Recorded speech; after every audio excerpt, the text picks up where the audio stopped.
It is an ordinary Tuesday morning in Manila. 17 million people are already in motion. Jeepneys push through the early congestion on EDSA.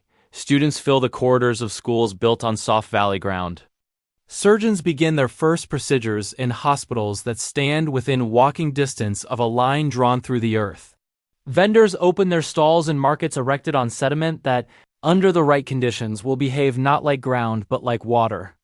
Coffee is brewing. Children are laughing.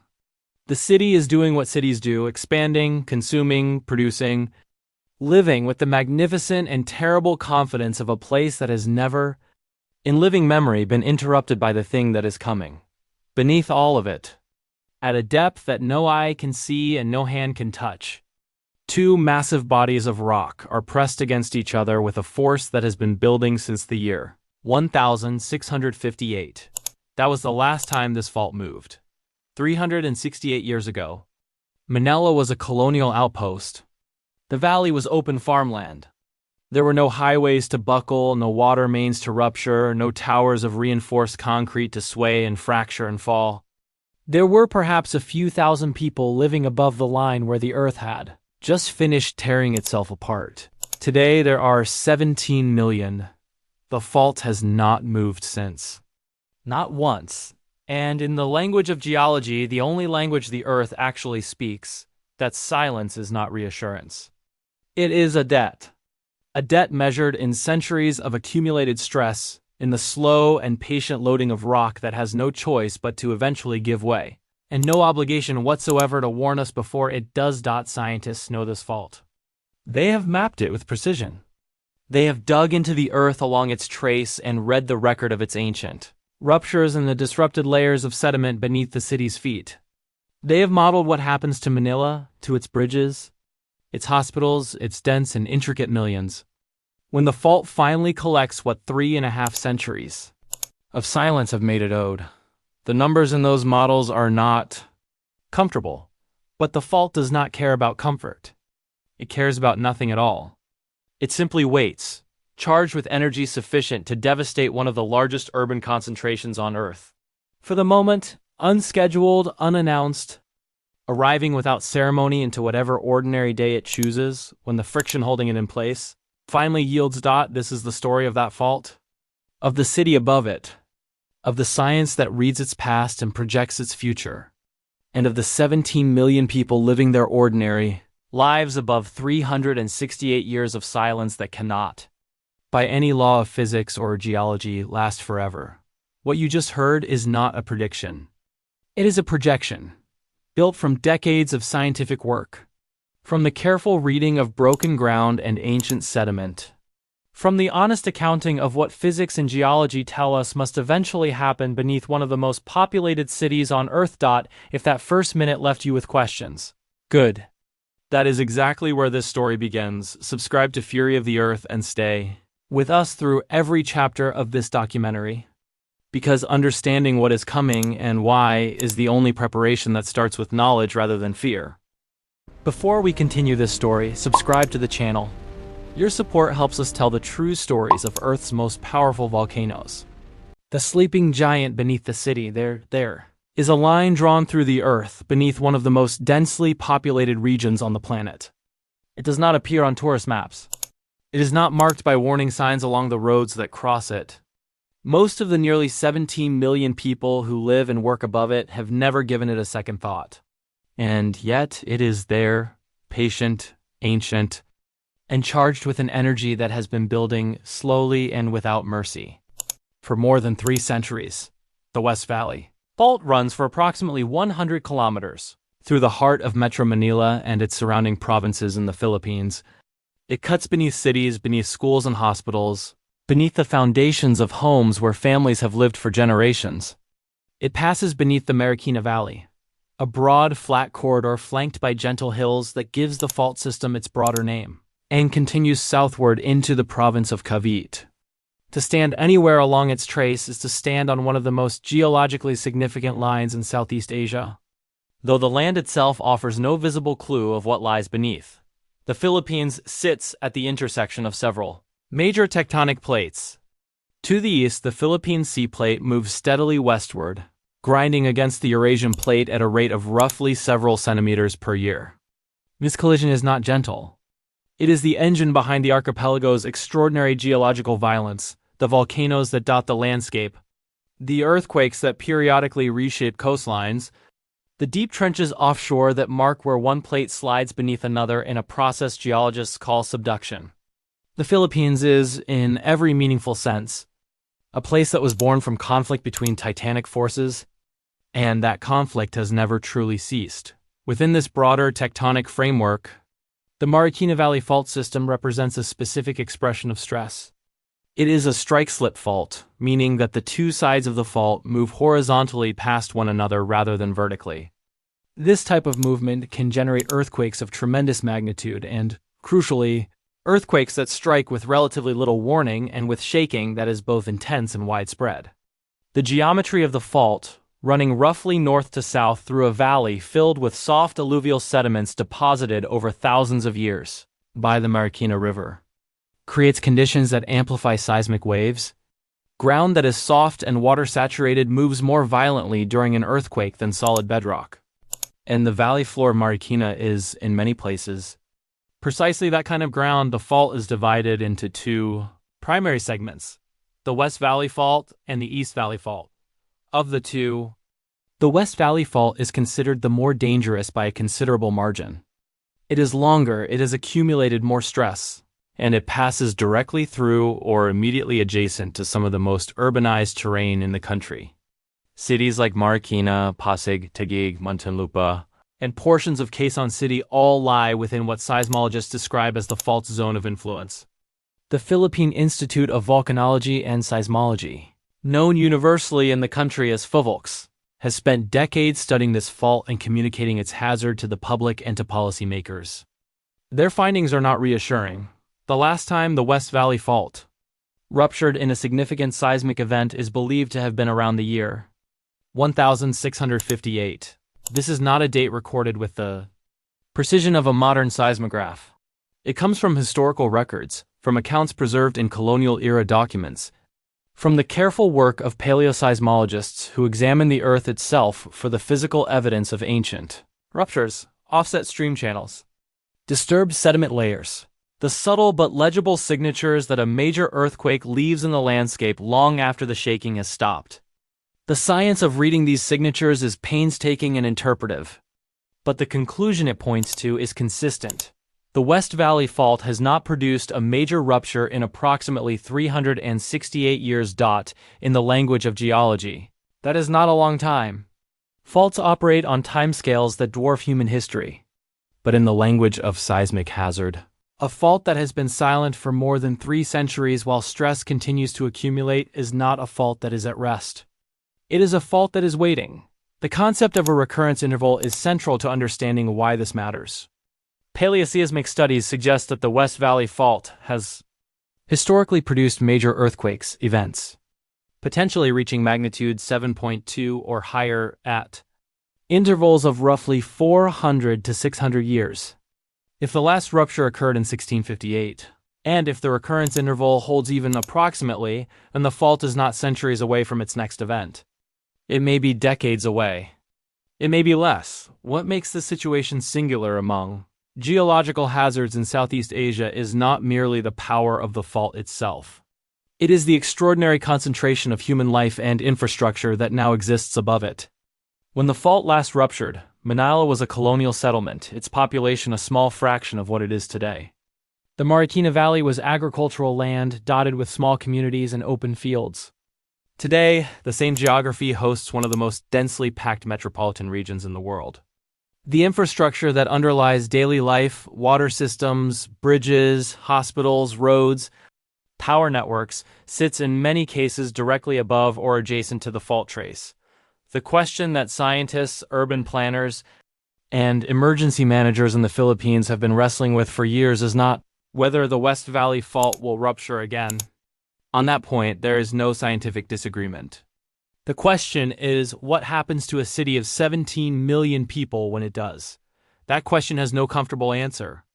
But it has a history, a science, and a set of human stories that are worth understanding carefully. Because understanding is the only honest form of preparation that remains available for an event that cannot be prevented. Only survive. What the Earth remembers before the concrete, before the highways and the overcrowded intersections, before the subdivision walls and the shopping malls and the tangled web of electrical lines that trace the skyline of modern Metro Manila, there was the valley. And the valley, like all landforms shaped by geological forces over millions of years, carries within it a memory that no human archive can fully replicate.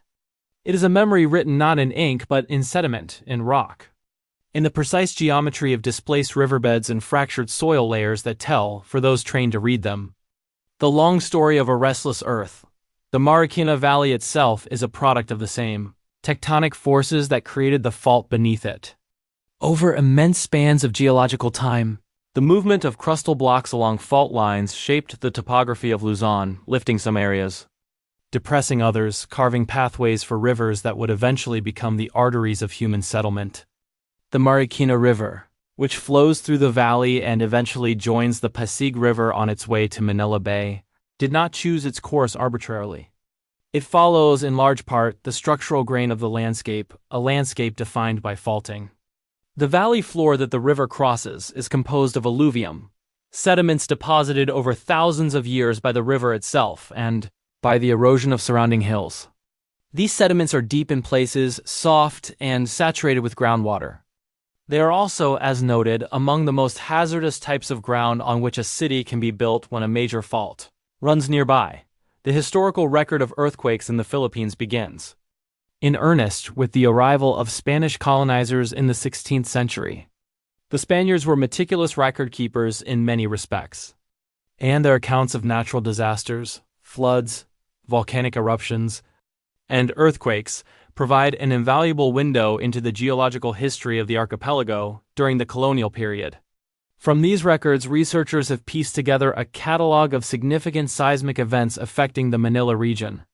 Though the catalog is incomplete, the magnitude estimates are approximate, and the precise fault sources of many historical earthquakes remain subjects of ongoing scientific debate. What the historical record does confirm, with reasonable certainty, is that the Manila region has experienced repeated episodes of significant seismic activity across the centuries of recorded history.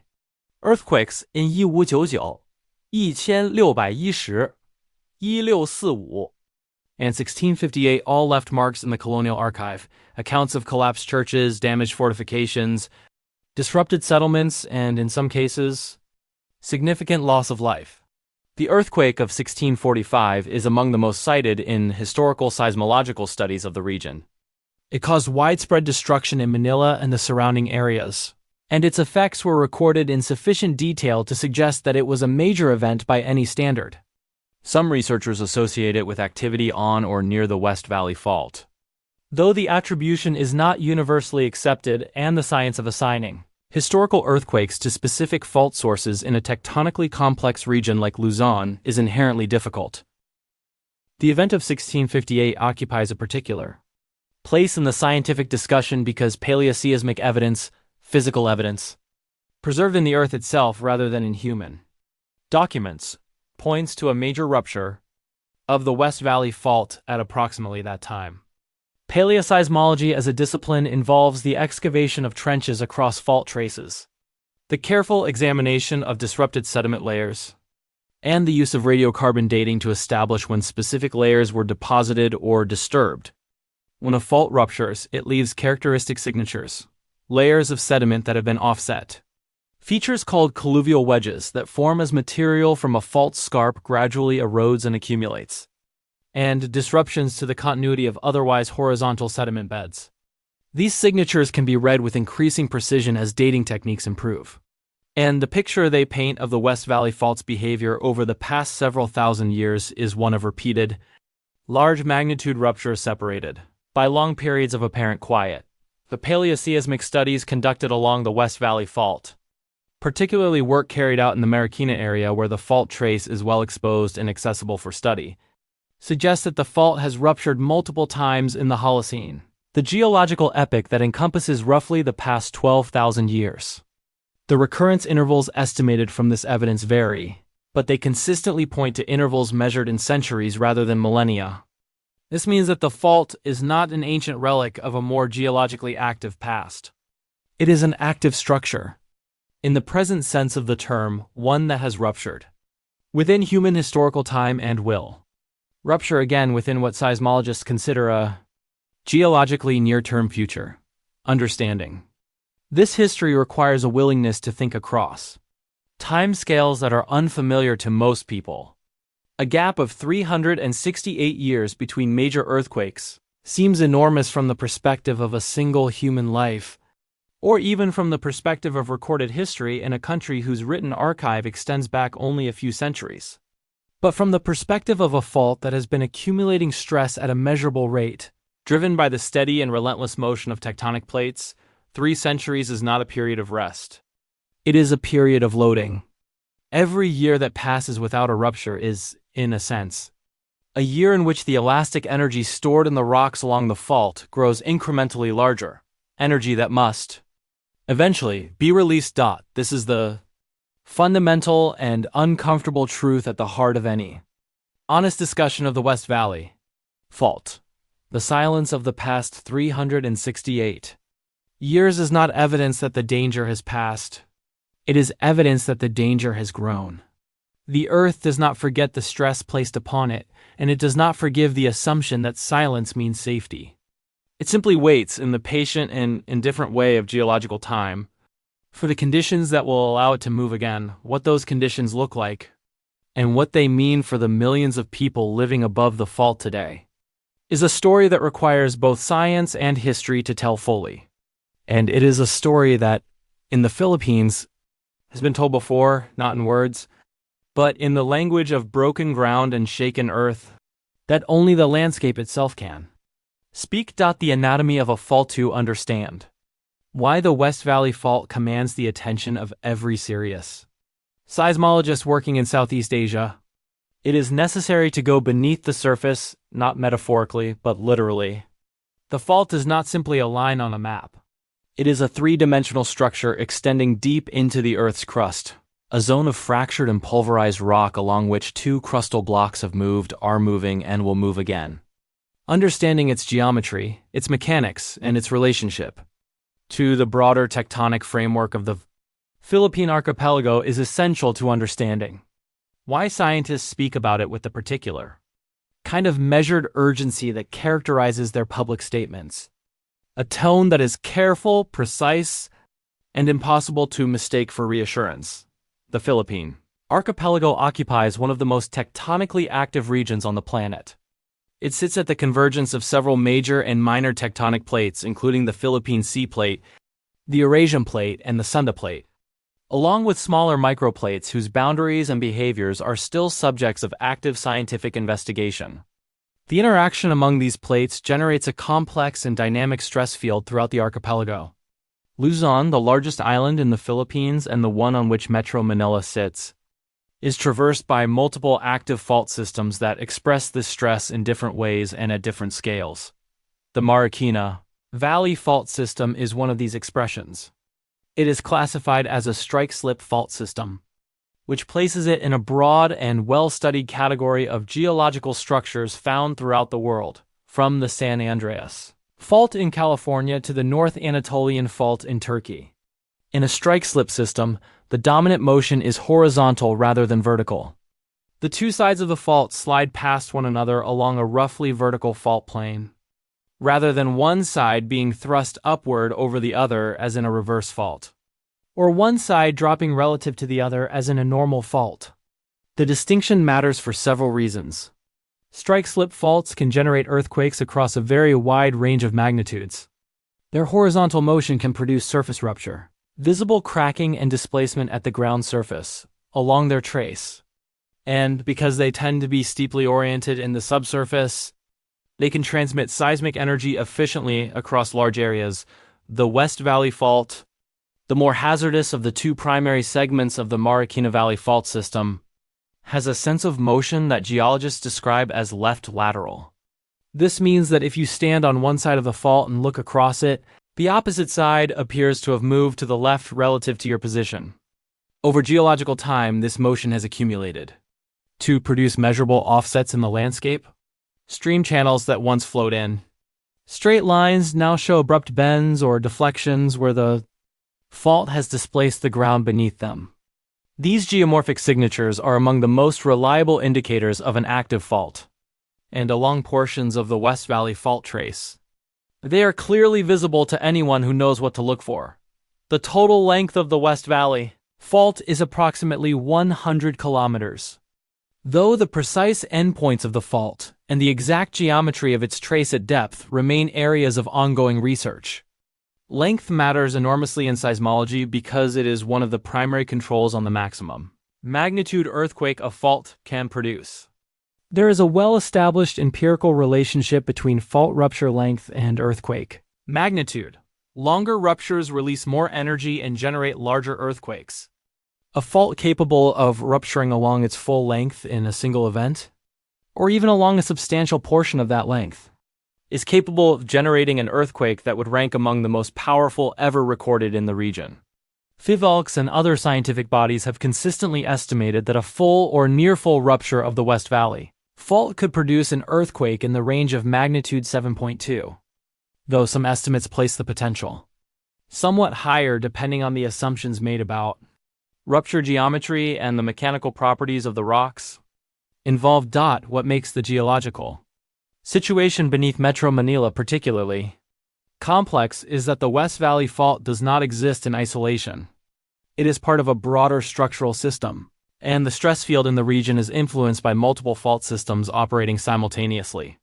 The East Valley Fault, running parallel to the West Valley segment, represents an additional source of seismic hazard, though it is generally considered less immediately threatening due to differences in accumulated stress and historical rupture patterns. Beyond the Valley Fault System itself, other major faults in Luzon, including the Philippine Fault Zone, one of the longest and most active fault systems in the entire archipelago, contribute to the background level of seismic activity in the region, and to the complexity of the stress interactions that influence when and how individual fault segments might rupture.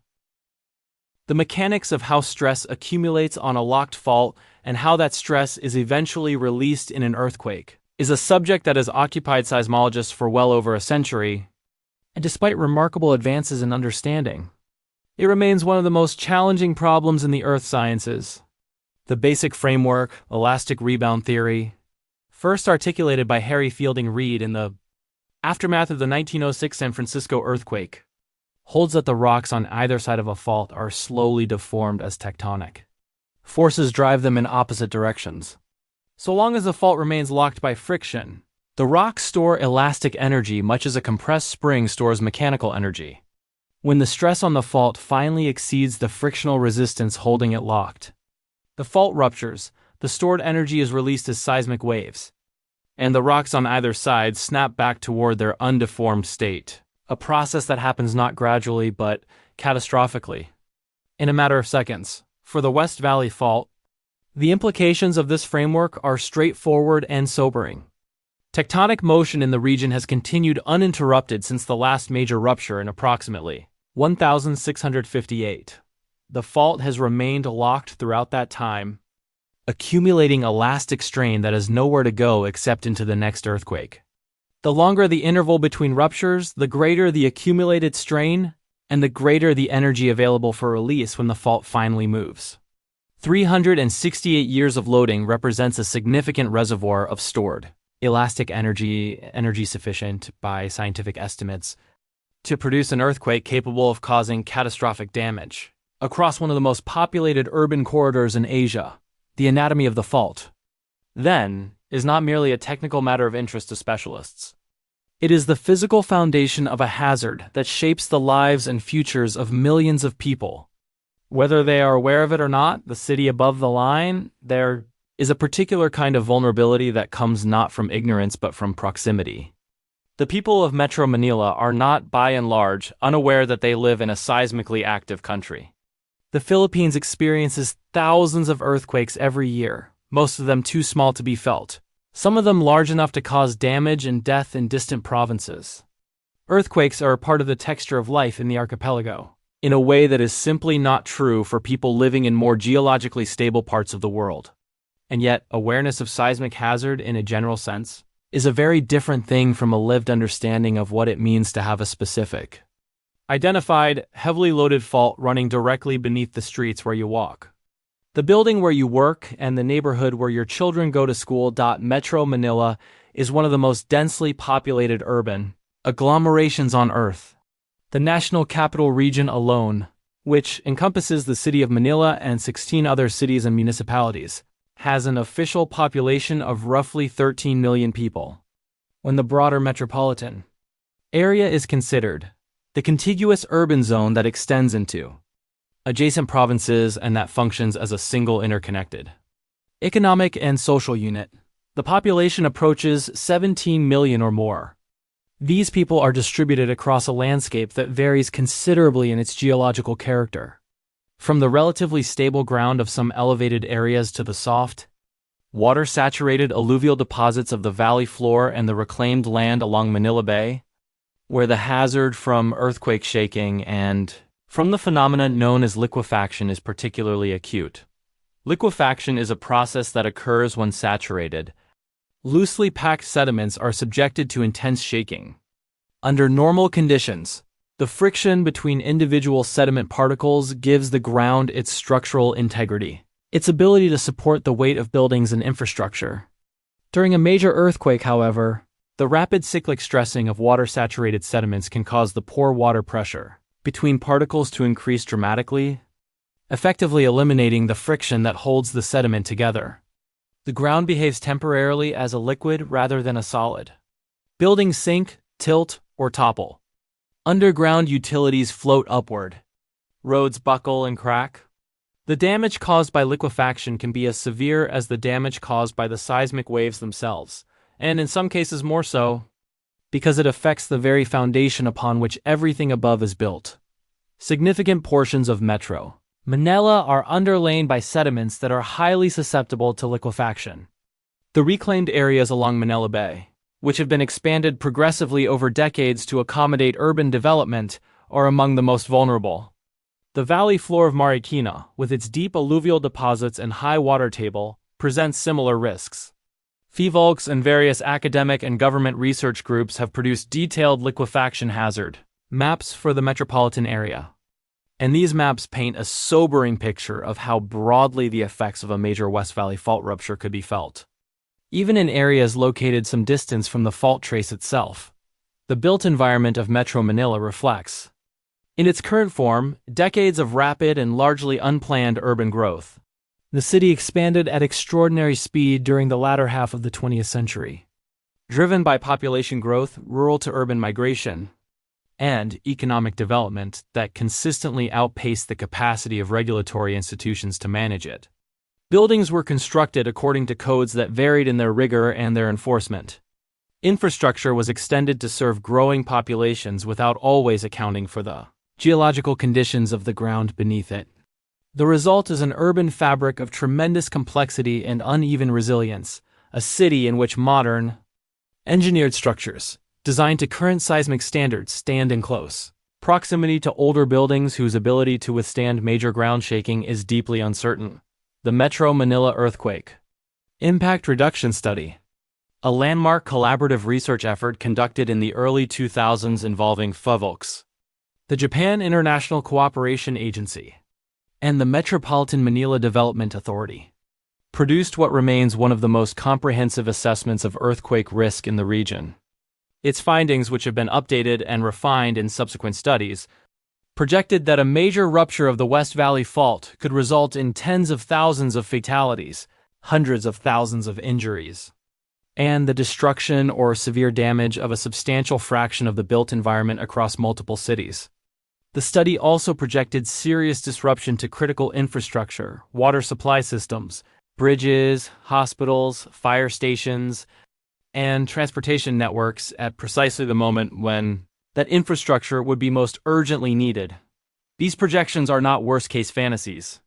They are the product of careful, methodologically rigorous scientific work, grounded in empirical data about the fault, the ground conditions, the building stock, and the population distribution of the metropolitan area. They represent, in the language of risk science, the expected consequences of an event that is not merely possible but probable within a time frame. That is meaningful for urban planning and policy. The city above the line is not an abstraction. It is a specific place with specific vulnerabilities, inhabited by specific people whose lives would be transformed irrevocably by the event that the fault beneath them is, by every measure available to science, preparing to deliver. The science of waiting. There is no instrument yet devised by human ingenuity that can tell a seismologist precisely when an earthquake will occur. This is not a failure of effort or imagination. It is a reflection of the genuine complexity of the physical systems involved, and of the fundamental limits that complexity imposes on prediction.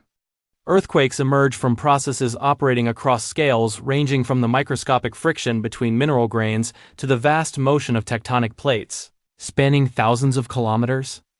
The interactions among these processes are nonlinear, sensitive to initial conditions, and influenced by factors that cannot be fully measured or known.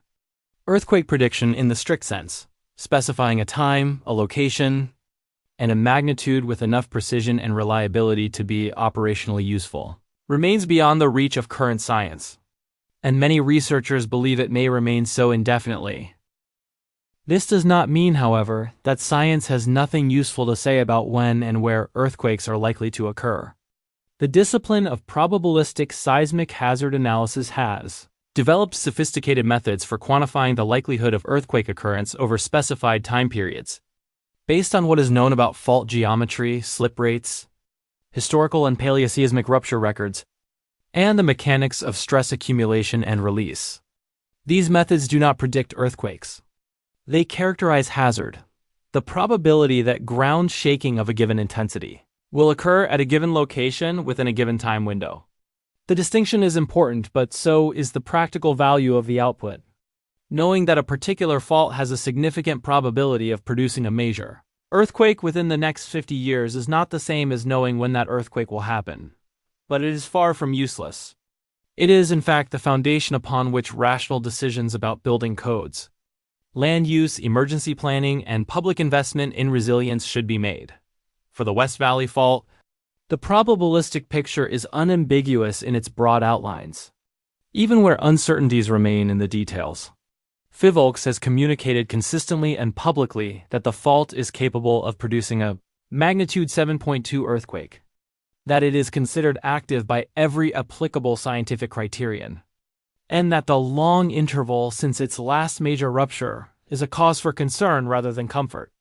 Various probabilistic analyses conducted over the years have assigned significant likelihoods to a major rupture occurring within multi-decade timeframes, estimates that, while subject to the inherent uncertainties of the methodology, are sufficiently high to constitute a serious planning imperative for any responsible government managing the welfare of a metropolitan population of 17 million people. The science of understanding fault behavior has advanced considerably in recent decades, driven by improvements in geodetic measurement, seismic monitoring, and computational modeling.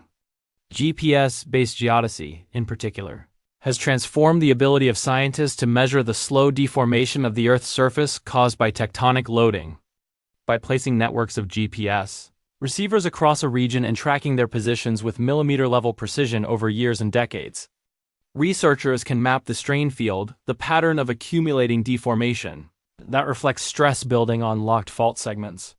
In the Philippines, geodetic networks have confirmed that the tectonic motion driving stress accumulation on the West Valley Fault is ongoing, as expected from the broader plate tectonic framework of the region. The fault is locked. The plates are moving.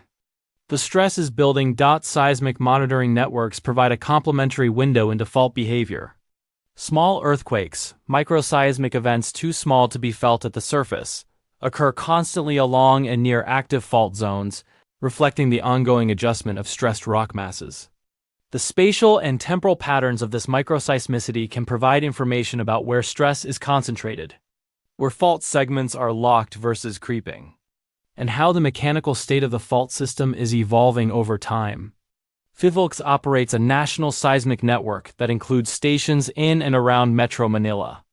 And the data from this network contribute to the ongoing scientific characterization of the West Valley Fault and its behavior. What the monitoring data cannot yet provide is the kind of reliable short-term precursory signal that would allow authorities to warn a population hours or days before a major earthquake strikes. Research into earthquake precursors, anomalous signals and seismicity patterns, ground deformation, groundwater chemistry, electromagnetic emissions, and other observable quantities that might systematically precede large earthquakes has a long and complicated history. Some proposed precursors have shown promise in limited case studies. None is proven reliable enough, consistent enough, or physically well understood enough to form the basis of an operational short-term warning system. The search continues, but the scientific community maintains a rigorously cautious stance toward claims of precursory phenomena. Having been burned repeatedly by false positives and missed events, what does exist, and what represents a genuinely important tool for saving lives? Is earthquake early warning a technology fundamentally different from prediction? Early warning systems do not forecast earthquakes before they begin.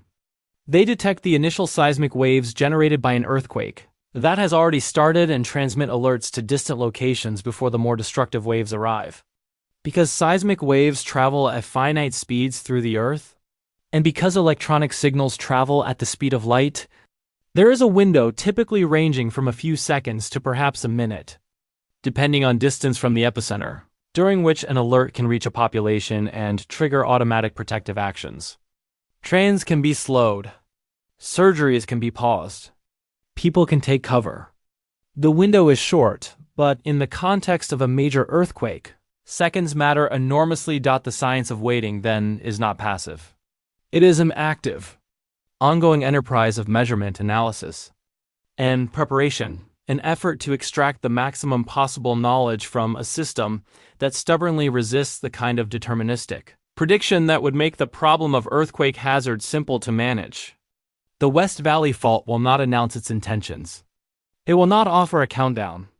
What science can offer instead is an honest accounting of the hazard, a rigorous characterization of the risk, and the tools to build systems and communities that are as prepared as human ingenuity can make them for an event that remains, in its precise timing, beyond the reach of foreknowledge. What the Earth remembers. The human cost of a silent fault numbers have a way of becoming abstract when they grow large enough. Tens of thousands of projected fatalities. Hundreds of thousands of injuries. Millions of people displaced. These figures, drawn from scientific impact assessments and disaster modeling studies, are precise in their derivation and staggering in their implication, but they can also, paradoxically, become difficult to hold in the mind in a way that preserves their full human weight. The challenge of communicating earthquake risk to the public and to the policymakers who are ultimately responsible for acting on that risk is in large part a challenge of bridging the distance between the statistical and the personal, between the aggregate projection and the individual life that projection represents. The Metro Manila Earthquake Impact Reduction Study, completed in 2004 through a collaboration between Philippine and Japanese scientific and government institutions, remains the most comprehensive public assessment of what a major West Valley Fault rupture would mean for the metropolitan area. Its scenario earthquake, a magnitude 7.2 event on the West Valley Fault, occurring at a time when population density and building stock reflect the conditions of the early 2000s, produced projections that were, by any measure, severe. Estimated fatalities ranged into the tens of thousands. Injured persons were projected in the hundreds of thousands. The number of buildings expected to collapse or sustain severe damage ran into the hundreds of thousands as well, representing an enormous fraction of the housing stock in the most affected areas. Since that study was completed, Metro Manila's population has grown. Its built environment has expanded, and while building codes and enforcement have improved in some respects, the fundamental vulnerability of a large portion of the existing building stock has not been eliminated. The geography of the projected impact follows the geography of the fault and the geology of the ground. Areas closest to the fault trace and areas underlain by soft sediments prone to amplifying seismic waves and to liquefaction, face the highest levels of projected damage. Cities like Marikina, which sits directly astride the fault trace, and low-lying areas along river corridors and reclaimed coastal land, where soft ground conditions compound the effects of fault proximity, appear repeatedly in hazard assessments as zones of concentrated risk. But the reach of a magnitude 7.2 earthquake extends well beyond the immediate fault zone. Strong ground shaking would be felt across the entire metropolitan area and beyond. And the secondary effects, fires ignited by ruptured gas lines and overturned cooking equipment, flooding caused by damage to water infrastructure, the collapse of bridges and elevated roadways that form the circulatory system of the metropolis, would extend the zone of impact in ways that are difficult to model precisely but impossible to ignore. Fire following earthquake is a hazard that deserves particular attention in the context of Metro Manila. The dense, informal settlements that occupy significant portions of the metropolitan area, communities, where structures are built in close proximity, where construction materials include large amounts of wood and lightweight sheeting, and where access for emergency vehicles is severely limited, are exceptionally vulnerable to post-earthquake fire. Historical experience from other major urban earthquakes, including the 1906 San Francisco earthquake and the 1923 Great Kanto earthquake in Japan, demonstrates that fire following earthquake can ultimately cause more destruction than the shaking itself, consuming neighborhoods that the initial ground motion left standing. In Manila, where water supply infrastructure is itself vulnerable to earthquake damage and where the density of settlement creates conditions for rapid fire spread, this hazard represents one of the most difficult challenges for emergency planners. The question of emergency response capacity is equally sobering. A major rupture of the West Valley Fault would generate demands for emergency medical care, search and rescue, firefighting, and logistical support on a scale that would far exceed the normal operational capacity of Metropolitan Manila's emergency services. Hospitals, which are among the most critical facilities in any post-disaster environment, are themselves vulnerable to earthquake damage, both because of the physical vulnerability of their structures and because many are located in areas of elevated ground shaking hazard. Roads and bridges essential for the movement of emergency personnel and supplies would be damaged or destroyed in many locations. The Marikina River bridges, several of which cross or approach the fault zone, would face particular risk. Communications infrastructure, power supply, and water systems would all be disrupted simultaneously, creating a cascade of functional failures that would compound the direct physical damage and make coordinated response far more difficult. Beyond the immediate humanitarian crisis of the first hours and days, a major earthquake in Metro Manila would trigger economic consequences of national and potentially regional significance. The metropolitan area accounts for a disproportionately large share of Philippine economic output. It is the center of the country's financial system, its government, its major port activity, and its largest concentration of industry and services. Disruption of economic activity at this scale, combined with the enormous cost of physical reconstruction, would impose burdens on the Philippine economy that would take years or decades to fully absorb. The indirect costs, the interruption of supply chains, the displacement of businesses, the long-term effects on investment and development would multiply the direct costs of physical damage many times over. None of this is speculation presented for dramatic effect. It is the considered output of serious scientific and engineering analysis, conducted by institutions with deep expertise in seismic risk and a professional obligation to accuracy. The human cost of a silent fault is not a hypothetical to be contemplated from a safe distance.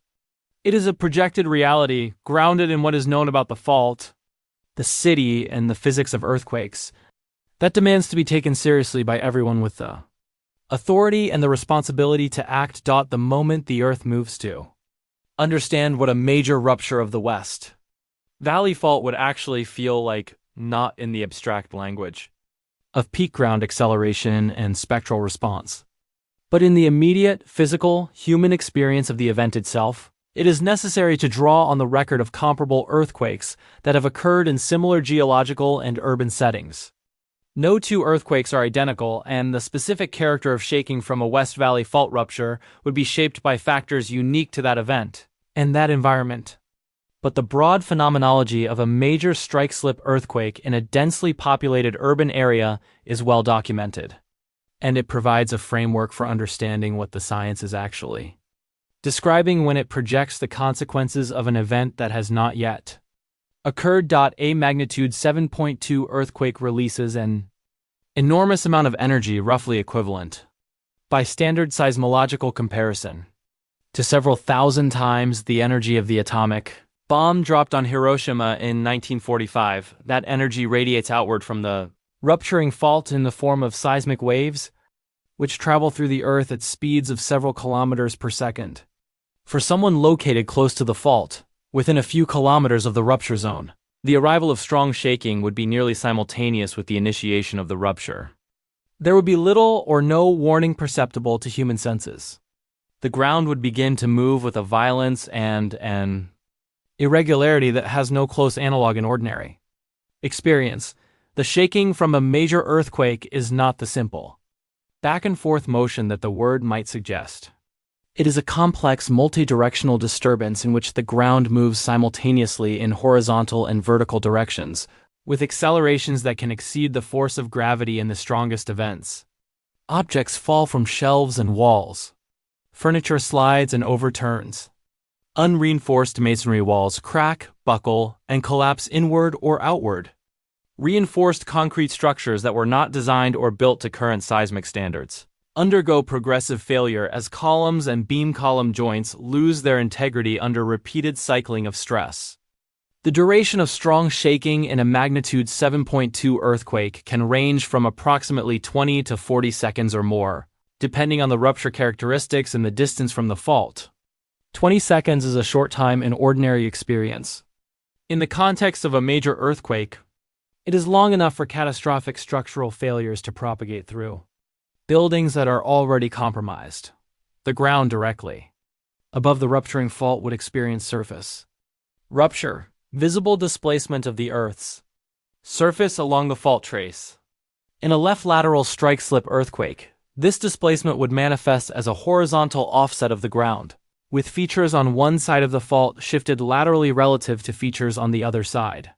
Roads, fences, walls, pipelines, and any other linear feature crossing the fault trace would be offset, broken, or destroyed.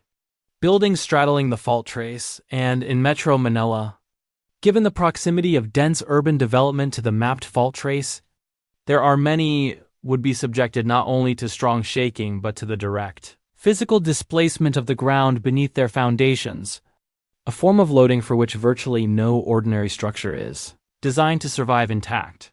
The secondary effects of the shaking would begin almost immediately and would continue for hours and days afterward. Liquefaction in susceptible areas would cause the ground to lose its bearing capacity, with consequences for structures, roads, and buried infrastructure.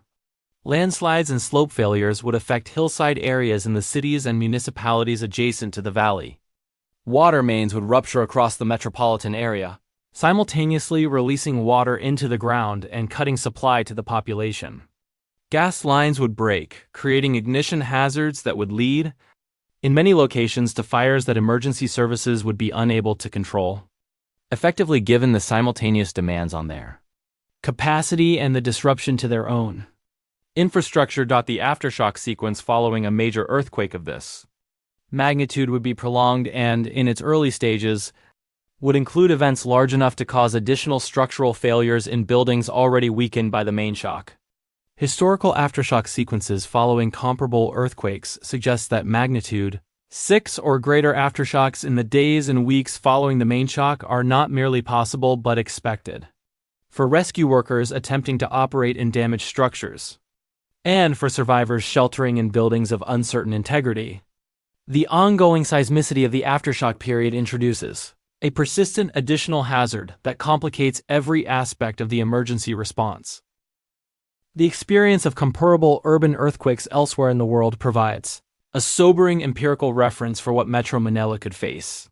The 1995 Kobe earthquake in Japan, a magnitude 6.9 event on a strike-slip fault system beneath a densely developed urban area, killed more than 6,000 people, destroyed or severely damaged more than 100,000 buildings, and caused economic losses estimated at the time at over $100 billion, and this in a country with among the most stringent seismic building codes and the most advanced earthquake preparedness culture in the world. The 2010 Haiti earthquake, a magnitude 7.0 strike-slip event beneath a capital city with a large, vulnerable building stock and limited emergency response capacity, killed an estimated 100,000 to 300,000 people.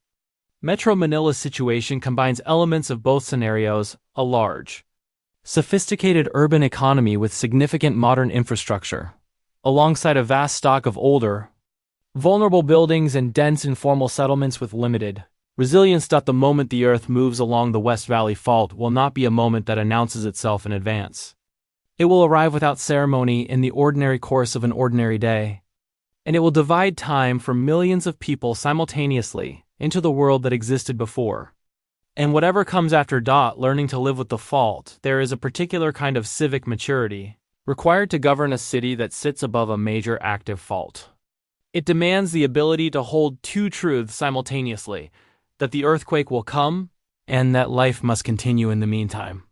It demands investment in preparation that may not pay visible dividends for years or decades, and that may ultimately benefit a future population more than the present one. It demands honest communication with the public about risks that are real and serious, without tipping into fatalism that paralyzes rather than motivates. And it demands institutional persistence, the ability to sustain attention and resources directed at a hazard that is not currently manifesting. In a world where the urgencies of the present consistently compete with the imperatives of the future, the Philippines has made genuine and significant progress in confronting the hazard posed by the West Valley Fault. PHIVOLCS, the primary scientific institution responsible for monitoring and communicating seismic and volcanic hazards in the country, has invested substantially in building the knowledge base necessary for informed decision-making. Its fault mapping program has produced increasingly detailed and precise delineations of the fault trace across the metropolitan area, work that forms the scientific foundation for land use regulation and development controls in fault-adjacent areas.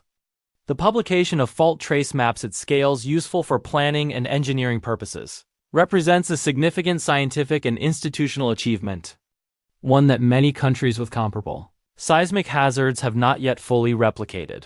The legal framework governing development near the fault has also evolved. Philippine law establishes setback requirements, minimum distances from the mapped fault trace within which certain types of development are restricted or prohibited.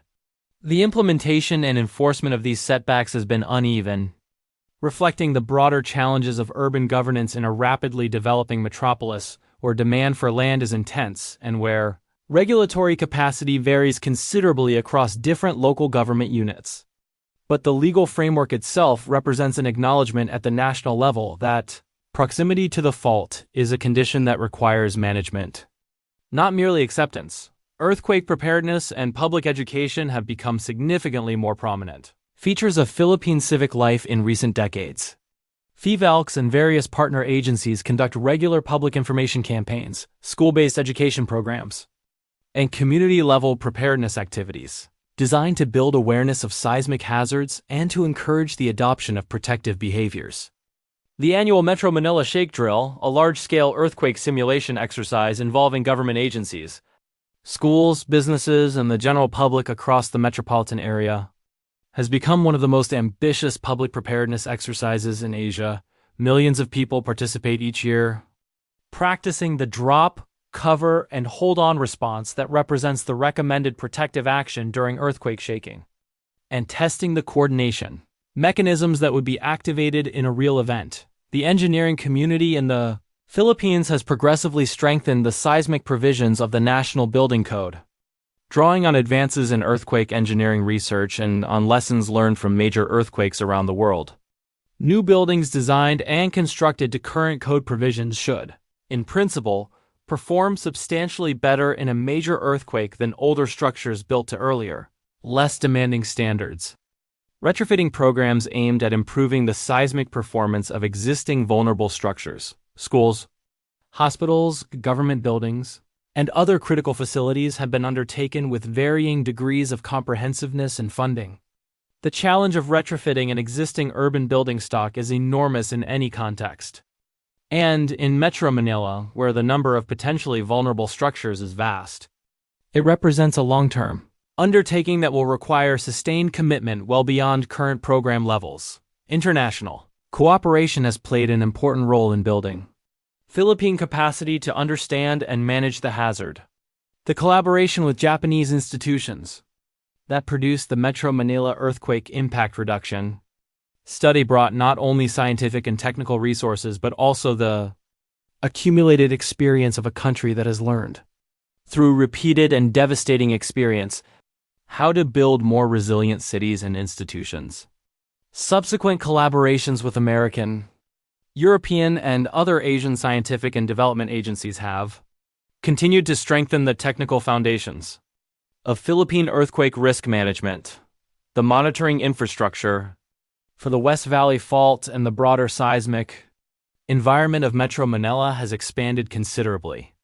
Seismic networks, GPS geodetic arrays, and strong motion instruments, accelerometers designed to record the intense ground shaking of major earthquakes without going off scale, have been deployed across the metropolitan area and its surroundings.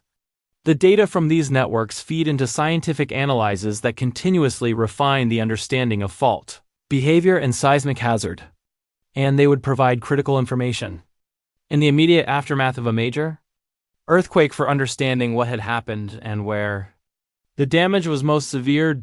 Yet for all the genuine progress that has been made, the gap between the current state of preparedness and the level of resilience that would be needed to manage a major West Valley fault rupture without catastrophic loss remains wide. The building stock is still dominated by structures of uncertain seismic performance. The informal settlements that house a substantial fraction of the metropolitan population remain largely outside the reach of formal retrofitting programs. Emergency response capacity, while improved, remains well below what a simultaneous metropolitan-scale disaster would demand. And the pace of urban growth continues to place new people and new assets within the fault's zone of influence faster than preparedness measures can fully keep pace. Living with the fault is not a problem that admits of a final solution. It is a condition of existence for the city of Manila and its millions of inhabitants, a condition that demands continuous, disciplined, and honest engagement with a geological reality that will not be wished away and cannot be postponed indefinitely. The patience of stone. There is a philosophical dimension to living beside a fault that science alone cannot fully address. The West Valley Fault does not possess intention or malice. It does not choose its moment with any awareness of the lives arranged above it. It is a feature of the physical world, governed by the same laws of mechanics and thermodynamics that govern the behavior of all matter. Indifferent to human presence in the precise and absolute way that only natural forces can be. And yet, the relationship between the people of Metro Manila and the fault beneath them is not merely a technical problem to be solved by engineers and seismologists.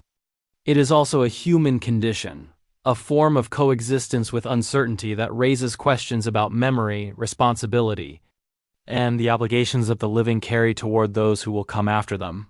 Geological time operates at a scale that the human mind is genuinely not equipped to intuit. The 368 years since the last major rupture of the West Valley Fault encompasses the entire recorded history of the Philippine nation as a colonial and post-colonial entity. It encompasses the lifetimes of roughly 15 generations of Filipinos. It is longer than the existence of the United States as an independent country. And yet, in geological terms, it is an interval so brief as to be nearly imperceptible, a pause between breaths in the long respiratory cycle of the Earth. The fault has been moving in aggregate for millions of years. It will continue moving for millions more.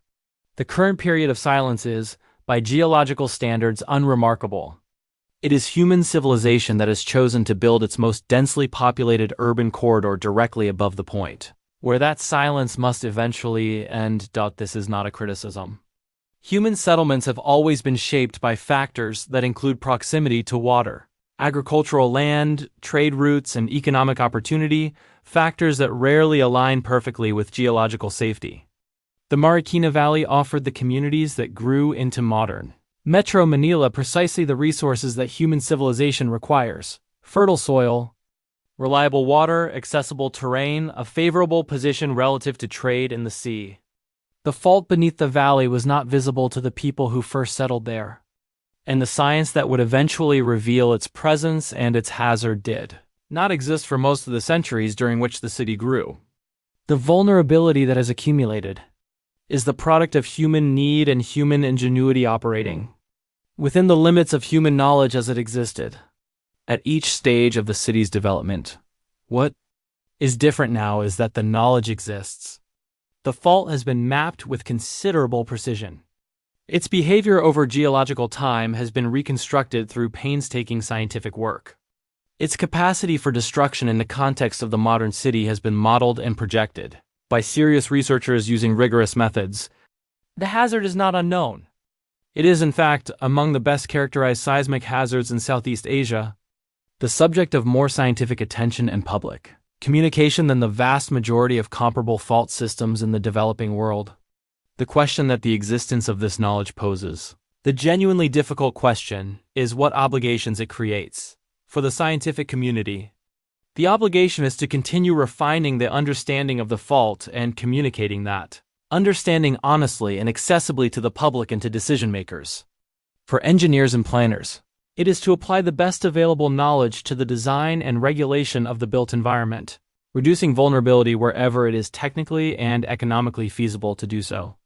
For policymakers, it is to maintain the institutional commitment to preparedness and resilience across the political cycles and competing priorities that make sustained attention to long-term, low-frequency risks so difficult in practice. For the public, it is to engage with the reality of the hazard, not with paralyzing fear, but with the kind of informed awareness that motivates practical action at the household and community level. The patience of stone is, in the end, a challenge to human patience. The fault will wait as long as it must. The physics of stress accumulation and elastic rebound do not negotiate with human timelines or respond to human urgency. What changes with time is not the fault's behavior, but the city's exposure, the number of people living above it, the value of the assets at risk, the complexity of the systems whose disruption would cascade through every dimension of metropolitan life. Every year that passes without the earthquake is a year in which the potential consequences grow, not because the fault is becoming more dangerous in any absolute sense, but because the world above, it is becoming more intricate and more dependent on the stability of the ground beneath. The communities of Metro Manila are, in this sense, the inheritors of a geological situation they did not choose and cannot change. What they can choose, what every generation living above an active fault must choose. In the Philippines and in every other seismically hazardous urban environment on Earth is the seriousness and the consistency with which they prepare for the inevitable. The Earth's patience is without limit. Human preparedness, by contrast, requires constant renewal, constant investment, and constant honest reckoning with a future that the ground itself has already written, in the language of accumulated stress and locked fault planes, and is simply waiting for the right moment to speak aloud when that moment comes. It will find a city that is better prepared than it was a decade ago, and less prepared than it needs to be. The work of closing that gap, of building the resilience that 17 million people deserve, is the most important unfinished project in the long and complicated history of humanity's coexistence with the restless earth beneath its feet. The stone is patient. The question is whether we are wise enough to use the time it gives us.